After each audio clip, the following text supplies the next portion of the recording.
তো চলুন ইলিশ মাছ রান্না করে দেখাচ্ছি বেগুন দিয়ে কালো জিরে।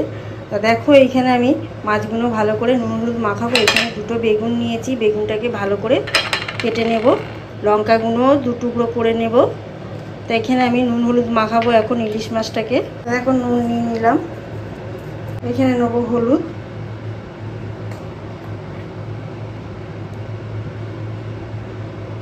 ভালো করে দেখো এটা মাখাবো নুন হলুদটা মাছে। নুন হলুদটাকে ভালো করে হাত দিয়ে নুনটা আর হলুদটা ভালো করে মিশিয়ে নিলাম, নিয়ে এবারে সব মাছের গায়ে ভালো করে দেবো। মাছের উপরে দিয়ে আর মাখালাম না। আর এই রান্নাটা তো সবাই পারো, খুব সহজে তাড়াতাড়ি হয়ে যায়। মাছটাকে 5 মিনিট নুন হলুদ মাখিয়ে রেখে দিয়েছিলাম। এখানে দিচ্ছি দেখো সর্ষে তেল। সর্ষে তেলটা ভালোভাবে গরম হতে হবে, তারপরে মাছগুলোকে ছাড়বো। তেলটা গরম হয়ে গেছে, এবার মাছগুলো দিয়ে দিচ্ছি আমি।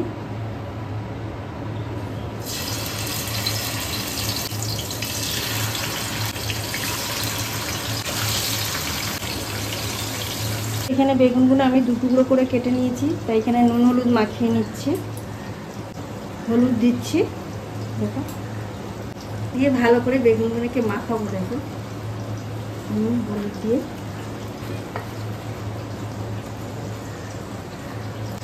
দেখো বেগুনগুলো পুরো নুন হলুদ সব মাখানো হয়ে গেছে। তাই ইলিশ মাছটা দেখো হালকা ভাজবো, তাই উল্টে দিলাম। দেখো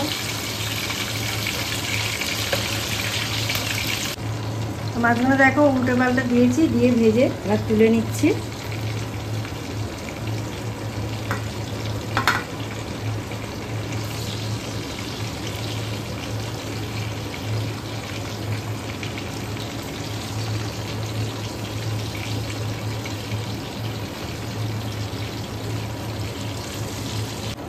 এবার দেখো ওই তেলেই বেগুনগুলো ভেজে নিচ্ছি। গ্যাসটা জোরে দেবো, দিয়ে বেগুনগুলোকে ভেজে নেব।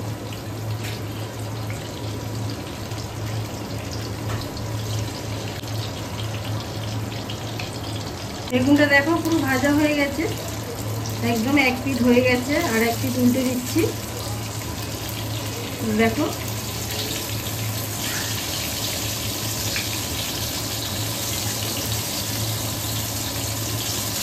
মাঝখানে ছিল বলে একটু লাল লাল হয়ে গেছে।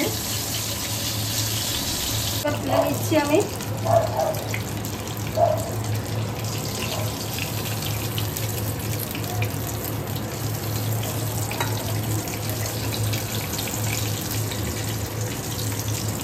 দেখো এখানে তেলটা কিন্তু বেশি আছে, এটা আমি বেগুন তেল করছি ইলিশ মাছ দিয়ে।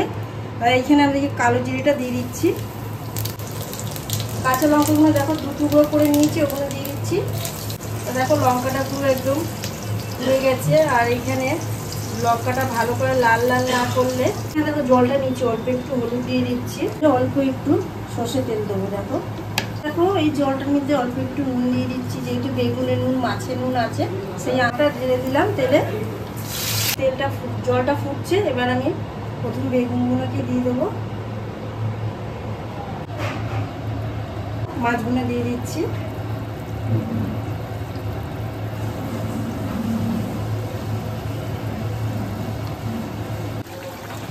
ইলিশ মাছের দেখো 5 মিনিট পুরো ফুটানো হয়ে গেছে, তাই একদম খুব সুন্দর সবুজ কালার চলে এসছে বেগুনে। তাই এবারে আমি ঝোলটাকে পুরো বন্ধ করে দিচ্ছি আর পরিবেশন করে দেখাচ্ছি। বেগুন দিয়ে তেলের ইলিশ কেমন হলো অবশ্যই কমেন্ট করে জানাবেন। আর দেখে যদি ভালো লাগে চ্যানেলটাকে সাবস্ক্রাইব করবেন, লাইক করবেন, কমেন্ট করতে ভুলবেন না। পরিবেশন করে দেখাচ্ছি।